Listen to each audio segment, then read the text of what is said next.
Sejumlah media asing menyoroti usulan pemberian gelar pahlawan nasional untuk Presiden kedua Indonesia Soeharto.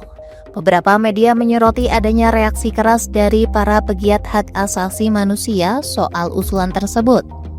Usulan pemberian gelar untuk Soeharto memang memicu pro dan kontra. Gerakan masyarakat sipil Adili Soeharto bahkan meluncurkan petisi penolakan yang kini telah ditandatangani oleh lebih dari 13.000 orang.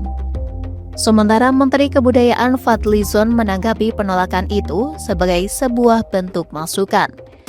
Lantas, apa kata media asing soal usulan pemberian gelar pahlawan untuk Soeharto?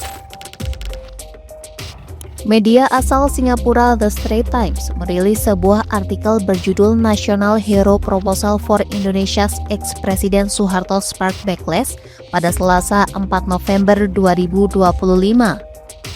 Dalam laporan itu, The Straits Times menulis pengusulan Soeharto sebagai pahlawan nasional dinilai sebagai pengkhianatan terhadap korban dan nilai-nilai demokrasi.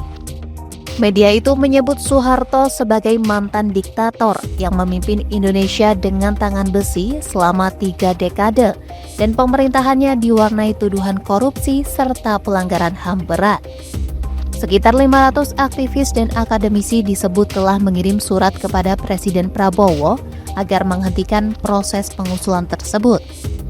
Surat itu menyoroti pelanggaran HAM pada masa akhir kekuasaan Soeharto, termasuk dugaan pembantaian terhadap mahasiswa pengunjuk rasa tahun 1998.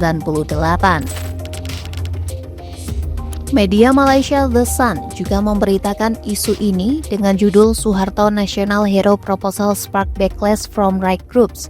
Artikel tersebut menyoroti penolakan dari kelompok HAM dan akademisi terhadap pencalonan Soeharto sebagai pahlawan nasional. Sekitar 500 anggota masyarakat sipil disebut mengirim surat terbuka kepada Presiden Prabowo dan menilai gelar itu sebagai pengkhianatan terhadap korban dan nilai-nilai demokrasi. Pada April lalu, Channel News Asia atau CNA memuat artikel bertajuk Indonesia's Proposal to Name Late President Soeharto, a National Hero Spark Discussion Backlash. Dalam laporannya, CNA menyebut wacana pengusulan gelar Soeharto berasal dari aspirasi publik dan masih dalam tahap kajian pemerintah.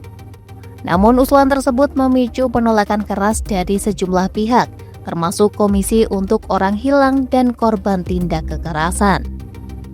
Komisi tersebut menolak usulan itu karena menilai rezim Soeharto bertanggung jawab atas pembunuhan massal anti-komunis yang menewaskan sedikitnya 500.000 orang pada akhir 1960-an.